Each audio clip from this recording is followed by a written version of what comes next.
ஆண்டவருடைய நாம மகிமைப்படுவதாக. அன்பானவர்களே, இன்றைய வார்த்தைக்கு உங்கள் அன்புடன் வரவேற்கிறேன். இன்றைய தியானத்துக்காக 118வது சங்கீதம் 22வது வசனத்தை வாசிக்க கேட்போம். வீடு கட்டுகிறவர்கள் ஆகாதென்று தள்ளின கல்லே மூளைக்கு தலைக்கல்ல ஆயிற்று. மனிதர்களால் புறக்கணிக்கப்பட்டாலும் தேவனால் உயர்த்தப்படக்கூடிய ஒரு வாழ்க்கை எல்லா மனிதர்களின் ஆயுசு நாட்களிலும் வைக்கப்பட்டிருக்கின்றது என்பதற்கு இந்த வசனம் ஆதாரமாக இருக்கின்றது. எந்த இடத்தில் மனிதர்கள் புறக்கணிக்கின்றார்களோ அந்த இடத்தில்தான் தேவன் அங்கீகரிக்கிறார், சேர்த்து கொள்ளுகின்றார், மேன்மைப்படுத்துகின்றார். மனிதர்கள் வெறுக்கவும் புறக்கணிக்கவும் பகைக்கவும் செய்வார்களானால் அங்கேதான் ஒடுக்கப்பட்டவனுக்கு கர்த்தருடைய உதவி தேவை. மனிதர்களுடைய கரங்கள் நம்மை தள்ளிவிட நினைக்கும் போதோ கர்த்தருடைய கரம் நம்மை தாங்குவதற்கும் உயர்த்துவதற்கும் ஆவலாக இருக்கின்றது. யோசேப்பினுடைய வாழ்க்கை சகோதரர்களால் வெறுக்கப்பட்டு ஒதுக்கப்பட்டு ஆகாதென்று தள்ளப்பட்டதாக விற்று போட்ட ஒரு நிலைக்கு சென்று விட்டது.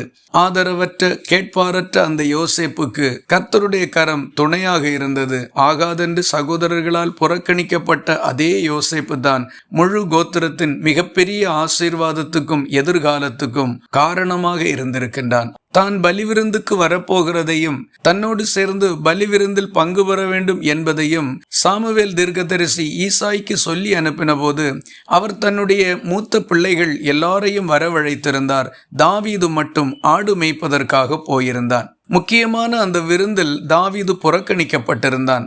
சாமுவேல் தீர்க்கதரிசி கர்த்தருடைய வார்த்தையின்படி அடுத்த ராஜாவை அபிஷேகம் பண்ணும்படி எதிர்பார்த்து கொண்டிருந்த போது தேவன் எல்லாரையும் புறக்கணித்து விட்டார். இறுதியாக தாவீதை அழைத்து வந்தார்கள். அவனை கர்த்தர் தேர்வு செய்தார். பாருங்கள், முக்கியத்துவம் இல்லாதவன் என்று தள்ளப்பட்ட தாவீது இஸ்ரவேல் அனைத்தின் மேலும் ராஜாவாக கர்த்தரால் நியமிக்கப்பட்டான்.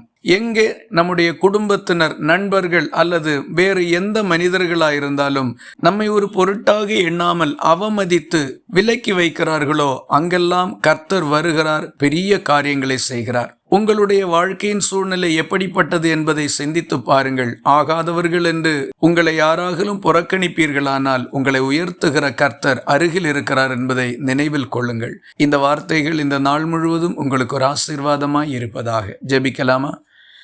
எங்களை நேசிக்கிற அன்பு நிறைந்த நல்ல ஆண்டவரே, நாங்கள் உம்மை நன்றியோடு துதிக்கிறோம். எந்த இடத்தில் மனிதர்கள் ஆகாதென்று தள்ளுகிறார்களோ அங்கே கர்த்தராகிய நீர் உயர்த்துகிறீர் என்பதை இந்த காலை வேளையில் எங்களோடு பேசி இருக்கிறதற்காக உமக்கு ஸ்தோத்திரம்.